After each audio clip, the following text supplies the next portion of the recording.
I'm Peter White. Welcome to the Inside Network.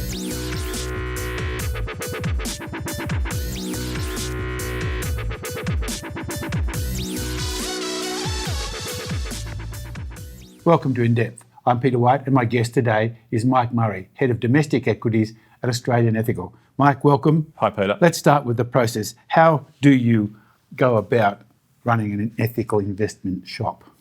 Yeah, and I'll probably just say from the outset that Australian Ethical, I think, is a little bit different than other investment managers out there. One of the things is that we only do one thing. We just do ethical investment. And I think that's important because ethical investment, in our view, is not something that you just sort of bolt on to a mainstream investment process. So I think that sets us apart to some extent. The second thing is we've been doing it for a long time. So, we haven't sort of jumped on the latest fad here. We've had an ethical charter in place since 1986, and that's a great anchor for our organisation. That would surprise a lot of people, I think.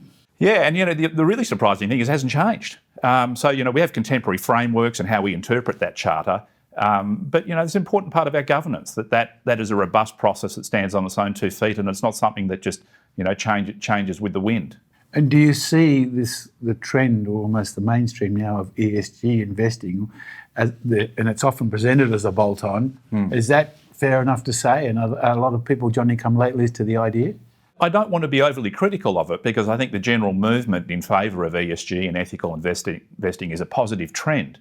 It's a positive trend for the investment management industry. It's a positive trend for the companies that we're investing in. And I think ultimately it results in better impacts for society. But I do think, there's more and more greenwash too. And so I think what we really encourage is people to engage deeply with these sorts of matters and really take them into account when they're investing and really ask themselves, what are the sorts of companies I want to own? What sort of impact am I having? And ask that question of your fund manager. How are you doing this, and how are you doing this with a high degree of integrity rather than just as a branding exercise? There's not a worry you might become less relevant as the ESG steamroller keeps on heading. Look, I don't worry about that. And the reason I don't worry about that is it's quite hard to do. If you really want to do this seriously, you often end up with quite a different universe than a mainstream universe. And what that means is, you end up with quite a different portfolio. And so you've got to manage different sorts of risks. You've got to specialise in different sorts of areas. And the other thing I think is you actually need different sorts of people because, one option is that you have a mainstream portfolio and then you go and you kind of, you outsource the ethical bit. But I don't actually think that gives you the result you're looking for. We've got an ethical team of 4 people that that work alongside the investment team, and they've got a different set of skills and a different set of priorities. So I think ultimately your organisation actually has to be built quite differently if you engage seriously with the ethical and the ESG agenda. I would imagine you'd say it's baked in fact.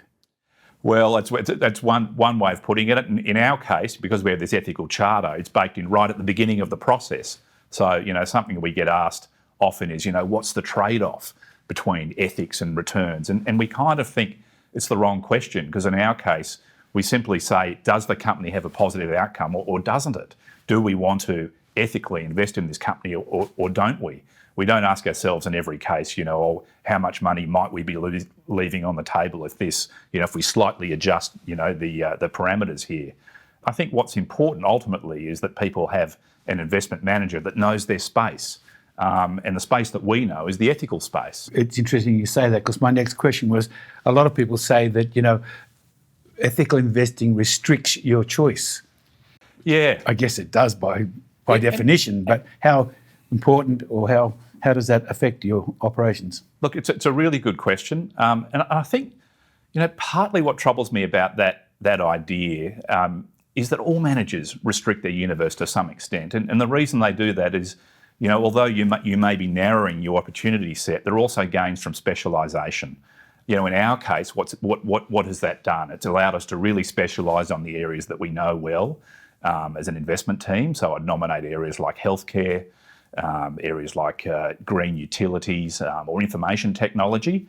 And these sectors have had terrific tailwinds over the last 10 years. And the other thing it's done is it's pushed us to look outside the mainstream benchmarks. So as far as our active portfolios go, we don't really try to follow the benchmark. We understand that we're different. Our customers understand that we're different. And we want people to take considered but active risk because, at the end of the day, if people are going to be charged an active management fee, they expect, an active management profile, not a benchmark profile. I actually think some of the gains around specialisation and the level of active management actually outweigh some of those concerns around narrowing of universes. Well, listening to you, Mike, you could almost say that your job is to avoid the negatives when you invest, or is that too simplistic? Yes, I think it is too simplistic to say that, Peter. Certainly, part of our process is about not investing in activities which cause harm, but we actually go beyond that to actively or proactively seek out companies that are doing good and contributing real solutions to global problems. So if you think about those sectors that, where we've got heavy exposure, it's typically healthcare, it's typically information technology or renewable industries. And we think all these industries are full of companies that are actually in solution mode to some of these global problems. And the other part, I think, about having positive impact is, our engagement process. So a big part of what we do is actually proactively engaging with management teams on a whole suite of issues. And look, it's not even necessary that we own a position in the company to have a successful engagement. We did a big piece of engagement around animal testing in the pharmaceutical industry in Australia, and that was an area where I think there were some fairly opaque practices, and we were actually able to play a real leadership role in lifting some of the practices in those companies that were looking for an investor to really drive change in that space. Are there trade-offs between returns? You're leaving potential returns on the table because you're only looking for ethical investments? Yeah, look, and again... I suspect you'll say no, but I have to ask the question. Look, I think investing is always full of trade-offs, isn't it? And I think what happens, though, is it's very easy to lose sight of what you're doing and not be true to label. So that I'd answer that question by saying the most important thing is that we're true to label. And so we explain to people, this is the universe in which we're going to play. This is what you can expect from us as an ethical manager. And within those parameters, we're going to deliver you a competitive set of investment returns. We're not going to trade every time we see something that sort of sits slightly outside our level of comfort from an ethical point of view. We're not going to say, oh, well, we'll loosen the reins there and have a go at that. It's just not the way we do things. Well, you've got a storied history through mid-80s to now, and it's just 35 more years. Have there been highlights and lowlights? What have been, say, the two extremes that you're aware of or have lived through? Oh, well, look, I won't speak on behalf of Australian Ethical. I've been at Australian Ethical for 5 years, but I became involved in ESG and ethical investment management around 20 years ago. And I think what's changed for me is when you actually go and you ask a company a question about their performance in one of these areas. And if you go back 20 years, often, it was almost a bit embarrassing, or the company... You might get a pass. Look, next question. That's right, or they were a bit annoying, or, how dare you ask me that? This kind of thing. And it's amazing how that's changed. So I think at the very least, companies have realised they need to engage with these issues now. The level of engagement still varies. You do still get the kind of greenwash answer. But I'm pretty optimistic, actually. I think at CEO level and at corporate level, there's a real shift going on. Looking forward, any new products on the horizon? Yeah, I absolutely do. Look, on the 1st of October, we launched a new product. It's called, it's an Australian shares product, and it's a high conviction fund. So if you think about our long-standing Australian shares fund, it's quite a diversified all-cap style of portfolio. When I say all-cap, it means it invests right from large caps down to small caps, down to micro caps, but really it's got a lot of its return historically from small caps and then select sort of mid and large caps. The high conviction fund is complementary to that strategy, but it's more focused on the ASX 200 specifically. So really it's looking for our kind of best mid and larger capitalisation ideas and then some of our select small cap ideas. So it sits very nicely alongside that existing strategy. What investor sector are you targeting with this fund, or do you expect it to appeal to? Look, I think there's a broad range of investors it appeals to, but certainly there's investors who want a more concentrated portfolio, I think. So we've got some core strategies like our Australian Shares Fund, which has done incredibly well through time, with a portfolio of about 60 to 70 stocks and a heavy weighting to micro caps. This fund will suit people that want a more concentrated portfolio and more concentrated specifically in the ASX 200. So it'll probably have a little bit more yield and it'll probably be a bit more exposed to more established companies. And we just think that's a slightly different investor target. But from a process and from a people perspective, it's really just leveraging our existing people and process. Maybe can you talk us through some of the more interesting stocks that you're currently holding and why? Yeah, certainly. Look, I'll tell you, one of the areas we're interested in at the moment is in health insurance. Now, that's an industry that's had its fair share of challenges in the last 10 years. So when we look at private health insurance, I guess one of the things we've been concerned about is affordability over the long term. And we think that the companies involved in that sector, the listed companies, Medibank and NIB, are doing some quite interesting things in terms of affordability, and that actually, the downturn in claims has actually given them the ability to make some of the product more affordable during COVID. And at the same time, I think COVID has brought an increased awareness of the value of private health insurance. What about beyond health and medicine? It's pretty stock specific. So I'll give you an example of another company we're interested in at the moment is Sims Group. And why are we interested in Sims Group? Again, if you go back 10 years, what are we looking at here? A pretty basic industry of scrap metal recycling.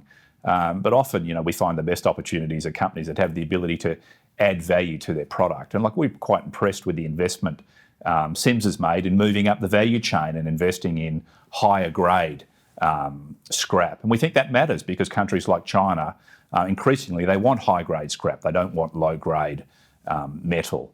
And the other thing that's going on there is they're an early mover in this whole area around recycling of cloud and data centre wastage. And the final thing I'll say about Sims Group is just that we may actually see a sort of a premium for steelmaking materials emerge, that are low in carbon. So if you look at their main competitor, pig iron, it's very high in carbon. So again, we see an opportunity for Sims to really move from being a very basic industry to more of a value-added supplier of scrap metal through time. Increased relevancy as it gets smarter, as it were. That's it, and management are on board. And I'm just going to give you one more. So I mentioned healthcare before. I've got one biotech company in the portfolio. It's only a small weight because when you're running a concentrated portfolio, you don't want to take a big swing at companies that don't have existing earnings. It's quite an interesting company called Immutep, and it's a player in the cancer immunotherapy field. So if you think about cancer treatment really moving beyond chemotherapy and trying to actually take the brakes off the body's own immune system. So Immutep's a little Australian company that's done some quite interesting partnerships and collaborations with major global companies like Merck and like Novartis. And so it's quite unusual to find a company like that in Australia. And are the products in the market? No, the products are not in the market. They're still in the clinical trial phase, but they're certainly getting a lot of attention, and they have some quite novel approaches to cancer treatment. So you have reason to be hopeful? Well, I think that you never invest in biotech if you're not hopeful. That's true. Do you ever play in the unlisted space or the pre-IPO space? Look, very rarely. We think that's quite a different space. It involves a lot of due diligence, and we're very conscious of the liquidity risk. So these funds are really designed with wanting to have a high level of liquidity to the end investor, whereas we think you take on a different set of risks once you start entering into the pre-IPO market. So we've had one or two historically that have been very successful for us, but it's not something. We actually don't have any unlisted investments at the moment in our domestic equity strategies. Mike Murray, thanks for talking to us today. Thank you very much, Peter.